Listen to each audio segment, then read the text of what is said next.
Talking about net worth on the internet can be a touchy subject sometimes because you're inevitably going to get somebody in the comments that is calling you out for bragging, regardless of the amount of money that you claim to have. So I was a little hesitant with making a video like this, but the way I see it is I've earned every dollar I have myself with no handouts, no help, or anything like that. Nobody has given it to me. So I look at this video as hopefully motivation or maybe inspiration to a point to show people who are similar to my age what is possible to accomplish. And I don't think my numbers are anything super insane, but I think I'm doing okay for myself, and it hasn't happened overnight. I mean, it's taken me, I've said now twice in these past videos that about 4.5 years ago I had no money to my name, and now today I have a significantly higher net worth than I thought I would have. Now, I'm going to be doing just monetary net worth, so that means any sort of bank account, investment account, retirement, all that kind of stuff. I'm not going to include anything like things that I own. I don't have any real estate. I'm a renter. As of now, I have nothing. So in terms of physical assets, I don't really have anything worth mentioning. I mean, my car is worth maybe 2.5, 3 grand on a good day. I'm just going to go over the basic numbers of everything that I have, starting with my checking account. So things are going to get a little bit more interesting as we go down the list, but this is just the account that I use to pay all my reoccurring bills. It is also the account that I use to pay off my credit card every single month. I don't carry a balance. I always pay it off. I treat my credit card like a debit card. So in that first checking account right now, I have $1,623.07. I never let that account dip below $1,000. I usually keep it hovering around the $1,200 to $1,500 range. You might think, well, that's not enough to pay for rent and all of that, and you're right, but I have a different tactic that I use for that, which is the savings account that is attached to that. So I just got paid yesterday on the 14th, and what I do with every single paycheck I get is I take out roughly half of what I expect to pay each and every month for my rent and utilities. So this time around, I set aside $630, and there's technically an extra 6 cents in there from some interest that it gained, but you know, whatever. Like it's insignificant, but I'll tally it up in there in the grand total.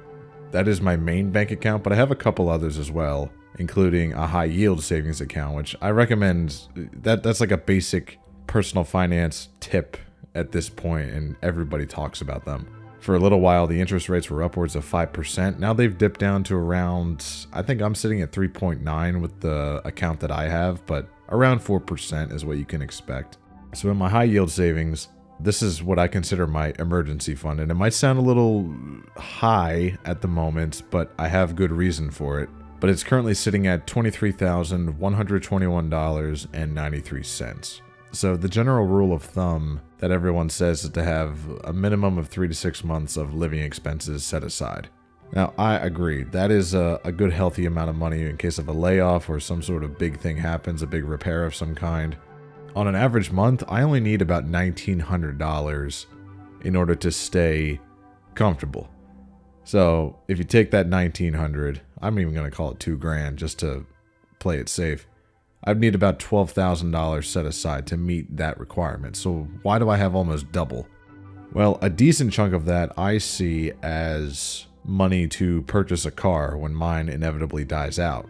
And it's also just kind of like extra capped off just because, I don't know, I have a hard time parting with that amount of money. And plus it gains me a decent amount of interest every month. I mean, I get about $75 to $80 just dropping into that account every single month just because of the balance that I have there.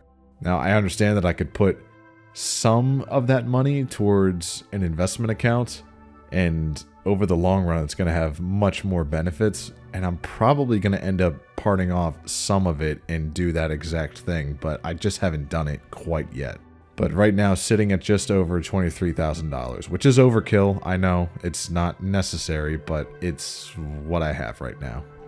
Next I have is a different checking account, because after I moved a couple years ago, I opened up an account because I don't have laundry, inside of my apartment, so I have to go right around the corner to a laundromat, so I need quarters.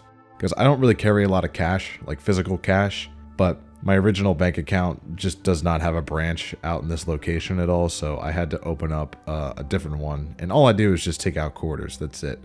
Currently in that account is $503 even. Now, it's kind of a decent chunk to just be sitting there and doing nothing.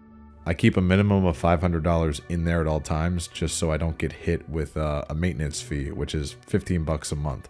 That's one of the stipulations with this particular bank, is that's like their minimum requirement to not have a maintenance fee. So it sits at about $500. Sometimes I trickle a couple extra dollars in there if I have to make a withdrawal, because, you know, quarters pretty much come in the $10 rolls. That's literally the only purpose that that account serves. It's my laundry bank account. So that takes care of all of the cash accounts. I guess I can throw my HSA in there as well, which I personally don't contribute to. Only my employer does. And it's fairly new, so there's not a ton of money sitting in there, but right now it's at $312.50. So we'll chuck that into the liquid total. Now, the last piece of the liquid category is going to be my brokerage account. So this does not include any retirement. That's all completely separate. This is just general investing. Think S&P 500, okay? This account has existed for just about 2.5 years. And as of yesterday, because the markets are closed today, my total is sitting at $39,791.15. Now, this is an interesting account because for all intents and purposes, this is pretty much just a fluctuating savings account. That's kind of how I view it. Yes, capital gains tax will have to be paid out when I inevitably make a withdrawal, but I see this as two things primarily. It's going to fund a home purchase one day whenever I get to that point, if I decide to become a homeowner, and it's also going to be my road to early retirement, which I can kind of discuss later on in a different video. This is just going over the numbers for now. But $39,791.15 is what it's sitting at currently, and that is definitely my biggest account by far. But we're not done, because we have to go over retirement. I have two different retirement accounts, just a traditional 401k and a Roth IRA. So the 401k is through work, and my company does provide a 2% match. I only provide a 2% to get my match. That's it for my 401k. I'd rather get the rest in my paycheck. Yeah, taxes, whatever. I'll be paying taxes on my 401k anyway in the long run. I just want my match. That's it. I'll take the rest of the money that I get from my paycheck and I'll put it towards different investments myself. And that account is currently sitting at $5,517.05. And then we have my Roth IRA, which the past 2 years I have not managed to max out because I was putting money in different areas. But the previous year, 2024, I did manage to max it out because I have a system down now that just made it super easy for me to get to it. And I also made it more of a priority. And this year as well, I will definitely make an effort to max that out as well. And that is sitting at $18,987.92. And then a grand total monetary net worth of $90,486.68 when you shove all that together. Honestly, I'm not entirely sure how to feel about that number. It's kind of baffling, I think, whenever I look at my spreadsheet and I see that total and know that's what my collective accounts are worth. But I don't think it's hit me super hard yet because it's just spread out amongst so many different things that when I look into one singular account, like when I log into it and contribute to whatever, since it's nowhere close to that amount, it hasn't really triggered in my head yet. All things considered, I'm extremely happy and proud of that number. I think it's just baffling to know that I could blow through that 90 grand like that. I mean, you walk down to the car lot and pick one out, right? Anything relatively modern with maybe a couple upgrades or something, and you're burning through that real quick. And even though I have that amount at my disposal, I am probably at least 3 or 4 years away from purchasing a home, if that's the route I plan to go. I mean, I'm single right now, so I'm planning to do it all myself. But things are looking pretty good considering 4.5 years ago I had no money to my name. I didn't even have a job. And I managed to do all of this by myself. And I make saving a priority. I don't go out pretty much ever. It's just not really my style. And I don't really have expensive taste. I drive a 2006 Toyota Camry. I should have mentioned also that I have no debts. I don't have a car payment. I have no student loans. This was just meant to be a little status report, and hopefully you can use it as some sort of motivation to understand that it's not completely hopeless, and I'm not blind to the fact that things are getting expensive. I mean, for goodness sake, I'm an Aldi shopper, and I know that there's the bird flu floating around and stuff, and it's making eggs really, really expensive. I went shopping today, and from a distance I could see the price tag, and I thought it said $3 and something cents. I got a little bit closer and no, and it said $5.64 for a dozen eggs. That is ridiculous. I did not grab those this time.